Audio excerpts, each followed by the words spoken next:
حضرت صلی اللہ علیہ وسلم پر وحی کا ابتدائی دور اچھے سچے پاکیزہ خوابوں سے شروع ہوا۔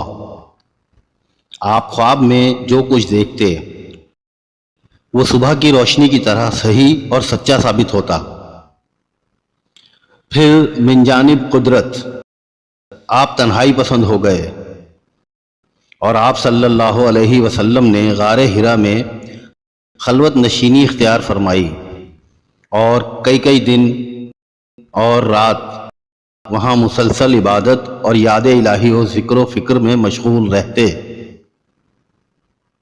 جب تک گھر آنے کو دل نہ چاہتا۔ توشہ ہمراہ لیے ہوئے وہاں رہتے۔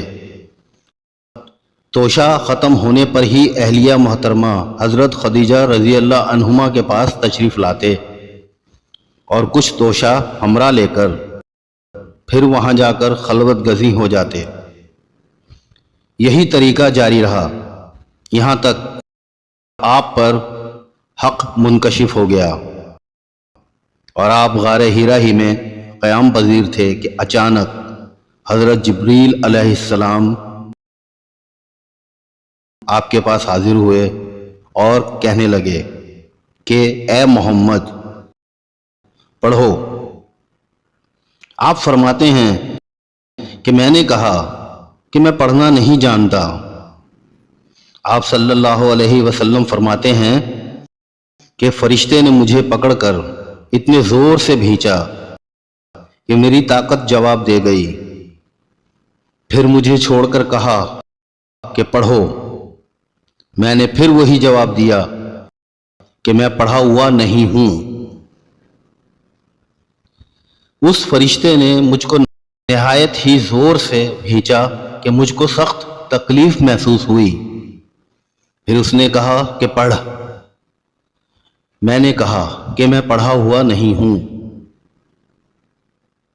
فرشتے نے تیسری بار مجھ کو پکڑا اور تیسری مرتبہ پھر مجھ کو بھینچا، پھر مجھے چھوڑ دیا اور کہنے لگا کہ پڑھو اپنے رب کے نام کی مدد سے جس نے پیدا کیا اور انسان کو خون کی پھٹکی سے بنایا۔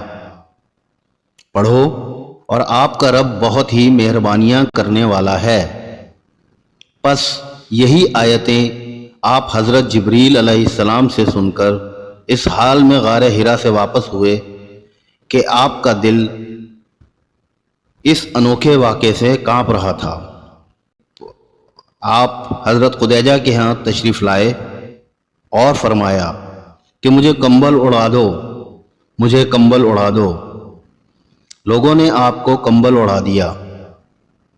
جب آپ کا ڈر جاتا رہا تو آپ نے اپنی زوجہ محترمہ حضرت خدیجہ رضی اللہ عنہما کو تفصیل کے ساتھ یہ واقعہ سنایا اور فرمانے لگے کہ مجھ کو اب اپنی جان کا خوف ہو گیا ہے۔